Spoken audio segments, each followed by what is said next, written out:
This is Monocle on Design Extra. It's a short show to accompany our weekly programme where we discuss everything from architecture and craft to furniture and graphic design. I'm Maylie Evans. Today we head to Finland, where the Alvar Aalto Museum is pulling back the curtain on lesser-known figures behind one of the country's most iconic design brands. A new exhibition, Visibly Invisible, Artek's Drawing Office 1936 to 2004, shines a light on the unsung designers at the Finnish furniture company and those creatives who worked quietly behind the scenes for decades. It's over to Monocle's Petri Burtsoff with more.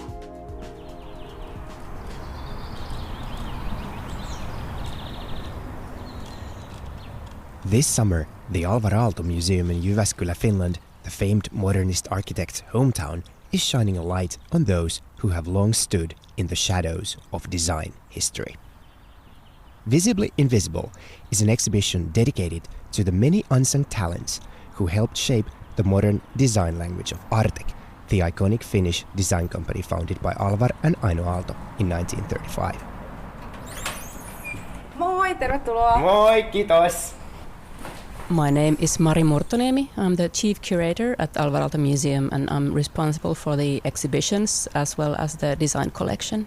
This is actually a long dream of ours to do an exhibition about the so-called hidden Artekians or the lesser-known Artek designers. Also the hidden heroes who worked in the drawing office of Artek and who did all the interior design projects and who designed many retail range objects for Artek. We know, of course, about the role of Alvar and Aino and Elisa Aalto, but many of the everyday heroes who worked at the drawing office, they have been a bit more invisible. While the names of Alvar and Aino Aalto loom large in Finnish and international design, the Aaltos were far from the only ones shaping the Artek legacy. Behind them was a collective of interior designers, architects, textile designers, and applied artists working collaboratively, yet often anonymously. Well, the main thing was always Artek design, so it was not about individualism. And these different professionals who were working in the drawing office, they did their work in a way con amore, so it was never about now becoming this individual design star, but to work for the larger purpose of Artek design.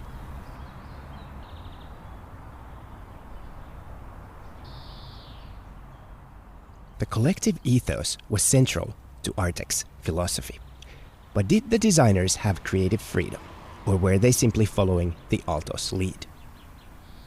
Much of what Artek did back then and what is kind of invisible to us now is that Artek was not just about selling ready-made products, but the key thing that they did was actually to design interiors for different clients. So for large corporations, headquarters, hotels, things like that, but also more everyday mundane surroundings such as schools and libraries and healthcare centers.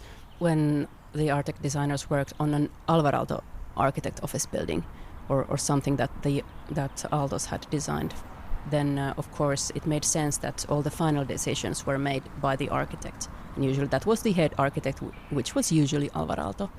So of course the commissions that were made for the architect office, those had to abide the kind of the head designers' rules.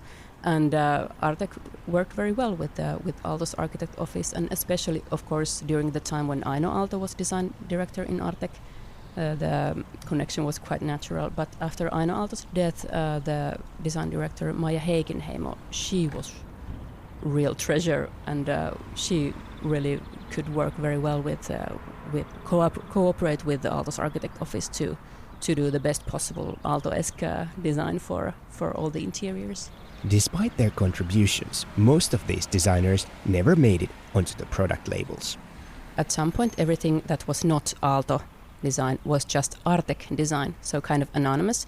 But then in some cases there is also the actual designer is mentioned, such as Pentti Heinonen or Pirkko Stenroos or Maija Heikinheimo and Hellevi Ojanen. Their names can be found during the 1960s and towards the 1970s. But that has been a bit of ebb and flow. That ebb and flow also extended to the drawing office itself, which grew or shrank with Finland's economic tides. During the wartime, the drawing office really shrunk. In the 1950s, when Finland slowly started rebuilding and became a bit more prosperous, then also the amount of commissions grew, and then they could hire more designers. When we come towards the end of our exhibition period, so we ended it in 2004, which is the year when the design director Ben af Schulten retired, because with him then many roles kind of slowed down or were changed substantially. When we come to 1990s and 2000s, then Artek's ownership changes, and that brings more economical pressure to do more product design and be more flashy maybe, and the original ethos of Artek kind of changed. Still, Visibly Invisible isn't just retrospective. It's also a call to revalue collective work in an era of design celebrity. The early optimism of Artek is really quite charming. Looking at it from today's maybe a bit more cynical point of view, I find it really heartwarming that these people were so eager and so optimistic. Okay, we can make the world a better place, and we can create beautiful everyday surroundings, and everybody deserves a beautiful library and home and school and what have you. So that's quite nice. But then again, I think I see already signs that the exaggerated individualism of designers is also changing. So I think we are ready for something a bit more softer and something more collective. The exhibition also reminds us of the extraordinary care that went into Artek's design process, down to the last detail. The thing that really impressed us when we did the background research in the archives for this exhibition is how deeply into the tiniest details they went when they were designing. So even if there was not an already existing good enough way to hang a curtain rod, they would actually make the work drawings of how to produce it, and then they would find somebody who would be able to make it for them. The attention to the tiniest details is really impressive. Visibly Invisible, Artek's drawing office from 1936 to 2004, runs throughout the summer at the Alvar Aalto Museum, which is part of the Aalto 2 Museum Center in Jyväskylä. It's a tribute not just to good design, but to quiet collaboration and the people who worked con amore to make modern Finnish design what it is today. For Monocle Radio in Jyväskylä, I'm Petri Burtsoff.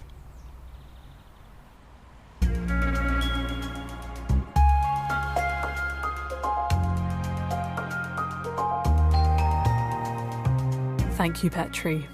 The exhibition Visibly Invisible, Artek's Drawing Office 1936 to 2004 is on until the 14th of September 2025. That's all for this week. If you're eager for more design stories, then listen to our main show, Monocle on Design, that airs on Tuesdays at 8 p.m. London time. Or if you prefer print, you can pick up a copy of Monocle magazine. It's available on all good newsstands now. Today's episode was produced by me, Maylee Evans. Thank you very much for listening.